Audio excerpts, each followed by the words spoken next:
11ই October 2024 এর মধ্যরাতে দিল্লির রাজঘাট এলাকায় একটি মেয়ে অর্ধনগ্ন অবস্থায় রাস্তায় বেহালভাবে হাঁটছি। তার ব্যক্তিগত অঙ্গ থেকে রক্তক্ষরণ হচ্ছিল। সেই অবস্থায় অর্থাৎ বিনা পোশাকে প্রায় 6 কিলোমিটার পথ পায়ে হেঁটেই অতিক্রম করে সে ব্যথা অনেক বেশি হওয়ায় সে ঠিকমতো হাঁটতেও পারছিল না। কিন্তু সবচেয়ে আশ্চর্যের বিষয় হল সেই রাস্তা দিয়ে চলাচলকারী পথচারীরাও তাকে এমন অবস্থায় দেখেছি। সেই রাস্তা দিয়ে অনেক বাস, গাড়ি, অটো এবং বাইকও চলছিল, কিন্তু কেউ তার অবস্থার বিষয়ে কিছু জানতে চায়নি বা পুলিশকে জানানো প্রয়োজন মনে করেন। সেই মেয়ে পড়ে পড়ে কষ্টসহকারে হাঁটছিল, কিন্তু কেউ তার সাহায্যের জন্য এগিয়ে আসেনি। কিন্তু তখনই সেখানে দিয়ে যাওয়া একজন সেনা অফিসারের চোখে মেয়েটিকে পড়ে।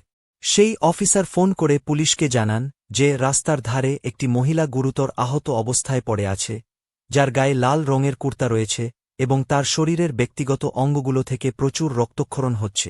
খবর পাওয়া মাত্রই পুলিশের একটি দল ঘটনাস্থলে পৌঁছে যায়। সেখানে লাল কুর্তা পরা এক মহিলা উপস্থিত ছিলেন, যার অবস্থা দেখে মনে হচ্ছিল তার সঙ্গে নির্মম অত্যাচার ও মারধর করা হয়েছে। সেই সময়ে মেয়েটি এমন অবস্থায় ছিল যে সে কিছু বলারও অবস্থায় ছিল না, কিন্তু তারপরও তার কিছু ভাঙা ভাঙা কথায় পুলিশ বুঝে যায় যে তার এই অবস্থার জন্য অনেকেই দায়ী। এরপর পীড়িতাকে ন্যায়বিচার পাইয়ে দেওয়ার জন্য পুলিশ সানলাইট কলোনি পুলিশ স্টেশনে দলবদ্ধ ধর্ষণের মামলা দায়ের করে এবং তদন্ত শুরু করে। অপরাধীদের খুঁজে বের করার জন্য পুলিশের একাধিক দল গঠন করা হয়। পরে পুলিশ আবারও মেয়েটির সাথে কথা বলার চেষ্টা করে, কিন্তু তখনও তার মানসিক অবস্থা এমন ছিল না যে সে কিছু বলতে পারে, কারণ সে পুলিশদের দেখে ভয় পেয়ে যেত এবং জোরে জোরে কাঁদতে শুরু করে। এরপর সেই মেয়ের সাথে কথা বলার দায়িত্ব একজন মহিলা পুলিশকে দেওয়া হয়। মহিলা পুলিশকর্মী মেয়েটির কাছে সাধারণ পোশাকে একজন সমাজসেবীর পরিচয় যান। তিনি কয়েকদিন ধরে হাসপাতালে তার পাশে থেকে তার খোঁজ খবর নেন। মেয়েটি কান্নারত অবস্থায় জানায় যে সে উড়িষ্যার বাসিন্দা। সে ভুবনেশ্বরের একটি বিশ্ববিদ্যালয় থেকে সামাজিক কাজে মাস্টার্স অর্থাৎ এমআই সম্পন্ন করেছে। এছাড়া সে নার্সিং কোর্সও করেছে। এ সময় দিল্লিতে থাকা তার একজন বন্ধু মেয়েটিকে ফোন করে। সেই বন্ধু তাকে বলে যে যদি তুমি একটি ভালো ক্যারিয়ার গড়তে চাও তবে উড়িষ্যা ছেড়ে এখানে দিল্লি চলে এস। কারণ মেয়েটি মেধাবী এবং বুদ্ধিমতী ছিল, তাই ভালো ক্যারিয়ারের জন্য সে দিল্লি চলে আসে। সে গত 8 বছর ধরে দিল্লির সামাজিক ক্ষেত্রে মানুষের জন্য সমাজসেবার কাজ করছিল।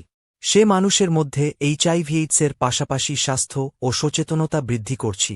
কিন্তু দিল্লিতে যে বন্ধুর কথায় সে এসেছিল, কিছুদিন পরেই সেই বন্ধু মেয়েটিকে তার সাথে রাখার অস্বীকার করে। সেই বন্ধু তাকে দিল্লির মতো শহরে একা ফেলে দেয়। এরপর মেয়েটি কখনো বাস স্টপে, কখনো রেলওয়ে স্টেশনে, কখনো ফুটওভার ব্রিজের মতো সর্বজনীন স্থানে থাক।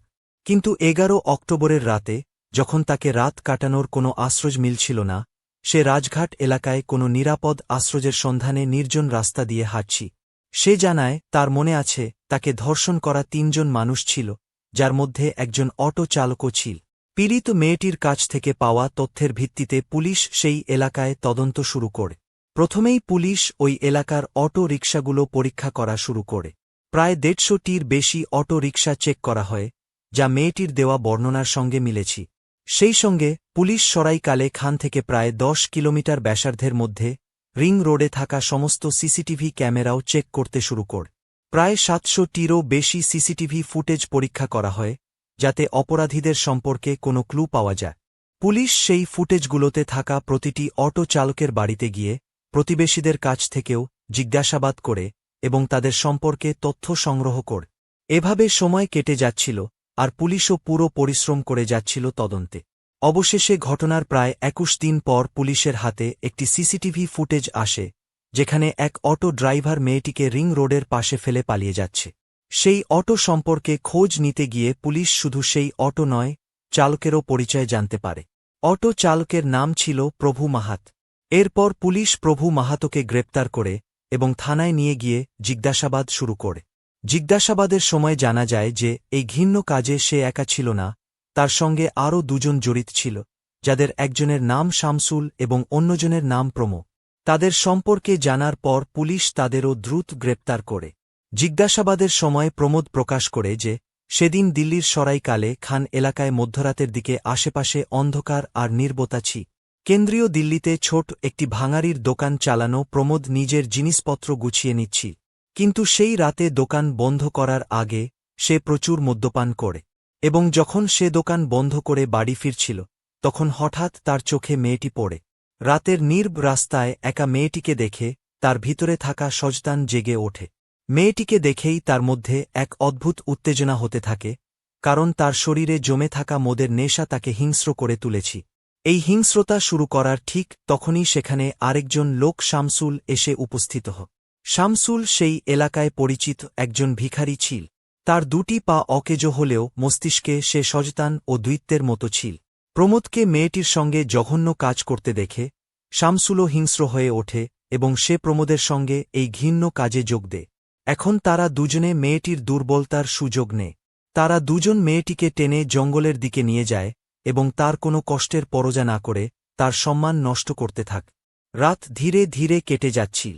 এরই মধ্যে প্রভু মাহাতো নামের এক অটো চালকও তার অটো নিয়ে সেই এলাকা দিয়ে যাচ্ছিল।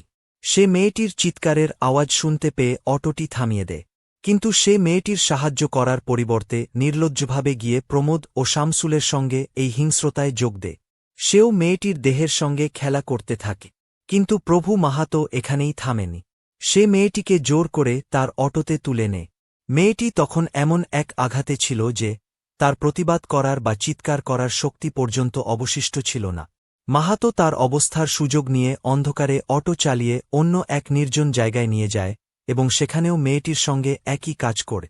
যখন সে বুঝতে পারে যে আর কিছুক্ষণের মধ্যে ভোর হয়ে যাবে, তখন প্রভু মাহাতো আবার মেয়েটিকে তার অটোতে নিয়ে সরাইকালে খানের দিকে যায়। পরে একটি নির্জন জায়গা দেখে মেয়েটিকে রাস্তার পাশে ফেলে দেয়, ঠিক যেন কোনো অপ্রয়োজনীয় জিনিস ফেলে দিচ্ছে। এরপর প্রভু মাহাতো সেখান থেকে পালিয়ে যায় এবং যখন মেয়েটি রাতে রাস্তায় ঘুরছিল তখনই ভারতীয় বায়ুসেনার এক কর্মকর্তা তাকে দেখেন এবং পুলিশ কন্ট্রোল রুমে খবর দেয়।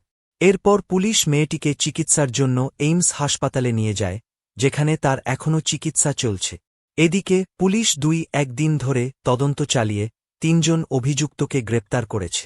সেই সঙ্গে মামলার সাথে সম্পর্কিত গুরুত্বপূর্ণ প্রমাণও সংগ্রহ করা হয়েছে, যা আদালতে উপস্থাপন করা হবে যাতে অভিযুক্তদের কঠোর শাস্তি দেওয়া যায়।